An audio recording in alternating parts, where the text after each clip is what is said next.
Welcome to Exhibition. And hello, Jane Guthleben. Hi, Richard. Great to be here. Lovely to see you again. And your exhibition is An Evening at Mount Wilson at M Contemporary Gallery in Sydney. And the exhibition is titled, as I say, An Evening at Mount Wilson. But you actually spent quite a lot longer than just an evening there. Tell us about the time that you spent at Mount Wilson. Yes, I was really lucky to get a residency at the old school in Mount Wilson. It's actually an old school, and the residency is you stay in the teacher's cottage and you have the entire school as your studio to do with what you wish for an entire month. So it's just such a wonderful space and environment for making beautiful work. Well, hopefully beautiful work.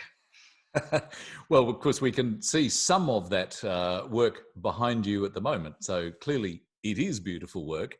But everything about Mount Wilson or the environment around Mount Wilson wasn't necessarily beautiful all the time because Mount Wilson, as many people would know, but as those perhaps outside New South Wales may not, Mount Wilson is in the Blue Mountains to the west of Sydney. And the area around Mount Wilson was extremely badly impacted by bushfires last summer. Give us a little of that history of what the environment was like when you arrived there.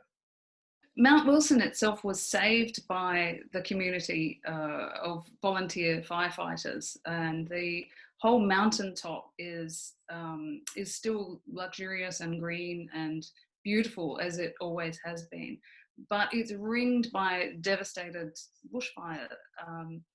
So when you're driving in, you're driving through a very scarred landscape. It's in a recovery phase now, but it's very striking to be driving through that landscape that was so devastated, and then to arrive in Mount Wilson, which still has its ancient tree ferns and beautiful lush rainforest environment. So it's really two worlds up there on the mountain, and you just step out of one and into the other, and you're reminded of the terrible event of the bushfires, but also the incredible ability of the bush to recover from such a terrible thing. And so part of the theme of this exhibition is that regeneration of the bush.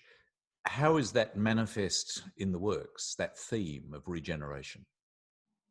Well, as you know, I do lots of small studies of things that I encounter in my daily walks in the bush. And so there were so many incredible and gorgeous flowerings of things. Well, I was there in spring, so everything was in flower, much more so than normal.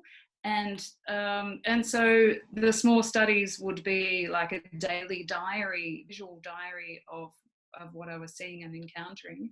And then I would work these up into giant arrangements, some still life arrangements, and some just continuous arrangements of the, combined studies, if you like, that turned into a kind of infinite composition that goes beyond the page.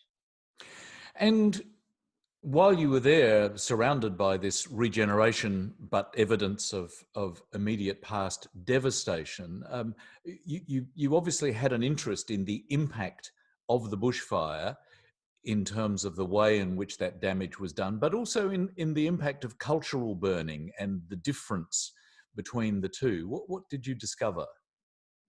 Well, I have been reading a lot about cultural burning, which is the history of Indigenous burning of the Australian environment in order to care for it. There wasn't, from what I could see, cultural burning that was done in this terrible fires, but just natural, terrible bushfires.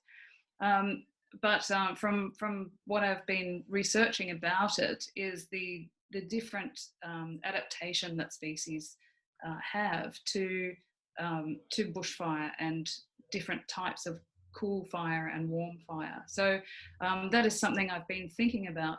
Of course, everything just got blasted in that fire, so I don't think there was much discrimination there. So what I was, I guess what I was seeing was just the plants as they were emerging. And it was just so precious to see the darlingest little buds or little tiny seedlings sprouting their flowers for spring. It was very heartwarming and an otherwise, pretty terrible scene. For many years now, in the works that you've exhibited and in your practice, you've had an ongoing fascination with Dutch still life painting. How has that played a role here? And again, how does it show itself in the exhibition works? I guess it's something that I'm interested in as an ongoing project. So in the symbolism of Dutch painting, we can see a skull or a rose or a lily, and we can understand through that European tradition what these symbols mean. And so something that I'm interested in pursuing in my work is to unlock a language so that we can understand that, say, a type of flower is the first to emerge after a bushfire. And the flannel flower, for an example, is one of the first flowers to emerge after a fire. And that is something that not many people know or understand. But once you know that, when you see a flannel flower, you understand its meaning in that context. And that's the kind of thing that I'm interested in my work. So in a way, you're trying to create a new visual symbology through the flowers that you're offering in these works. Yeah, that's really what I'd like to do. I'd like to, and I hope that I'm starting to do that in my work. It's certainly an aim going forward, is to have those species and their meanings embedded in the works with information that might be hinted at through a title of the work, or even scrawled on the back, as a hi, did you know? But it's certainly something that I'd like to form a bridge between that European knowledge and that knowledge of country, which is something that I'm researching and really enjoying finding out more about.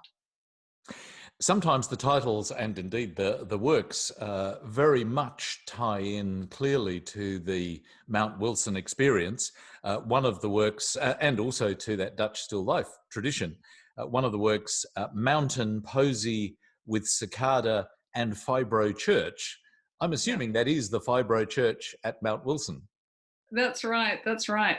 It's such a wonderful thing, this church. It's a very unique building, and it was actually imported entirely, lock, stock and barrel and timber, from Europe and America to its mountain top place in Mount Wilson.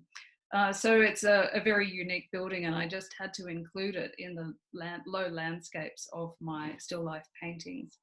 But the cicadas you referred to were out in absolute force when I was there. It was deafening and very much a feature of the day. As soon as the temperature rose above a certain point, they would start doing their thing, and it was just incredible. So of course I had to record that. And I've got a little study of cicada casings in the show, and also it features in some wallpaper background and some flying cicadas and things. Some of the works, the larger works like Flora Infinitum and In the Night Garden, they have moved away from that Dutch still life formality of vases and tables and background and so on. Why did you decide to do that, to remove those formal elements? Well, I felt being in that environment for the first time, I felt that I wanted to do away with domestic references. Though my work I would still call it still life, it really is part of a giant, like a detail of a giant scene. I know that would be impossible to create, but it was partly about just the scale of that regeneration and recovery of the bush, just everywhere you looked, but also because it was not about anymore. It was really about a large scale flowering and a large scale, effort of the environment to recover. Mm. There is also a lot of Mount Wilson history that you were exposed to in many ways that is also manifest in some of the works. Romantic Arrangement and An Evening in Mount Wilson actually have part of the social history, in a sense, of Mount Wilson implicit in the works. Can you explain how that is? Yeah, so there are two paintings that I made that take that form. I was very struck by the remoteness of the place, but also its colonial history. So it was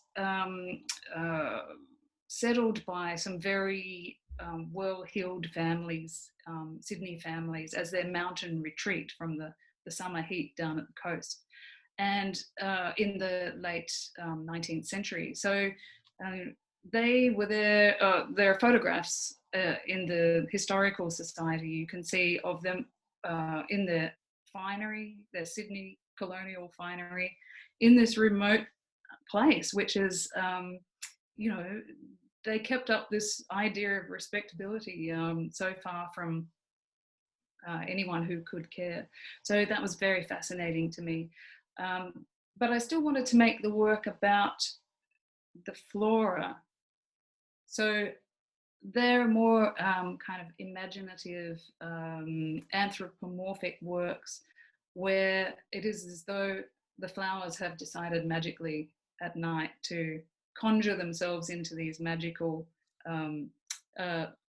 ladies' dresses while nobody is watching. That's kind of that's kind of what those works are about. They're a lot of fun to make, and they're kind of about the beauty and the femininity, I guess, of that kind of the flowering of the bush. Well, the exhibition certainly has those elements of history and seriousness, as you've said. But great to hear that there's a little bit of fun going on as well. And speaking of a little bit of fun, before we leave you, we should congratulate you on your Archibald finalist status for 2020 with a portrait that was certainly a lot of fun. Can you tell us about that portrait of Annabelle Crabb and why you decided to make it in the form you did? Oh, thanks, Richard. So I call it an ornament portrait, and I've made a few of these. It allows me to play with the form of portraiture, but still stay in my genre of still life. So I've painted Annabelle as an ornament that might appear on your mantelpiece. And she's on a teeny tiny plinth. And Annabelle's wearing an apron, and she's carrying a wooden spoon. And among her many accomplishments is, along with her incredible journalistic career, is, she's a mother of three and a fantastic cook. So that was the guise that I decided to paint her in, a very domestic setting, in a very domestic outfit. So yes, an ornament portrait. So I stick in my lane of still life. Well, great to hear about that portrait, and also great to hear about the exhibition. So Jane Guthleben, thanks very much for sharing your exhibition with us. Lovely to talk to you, Richard. Thank you.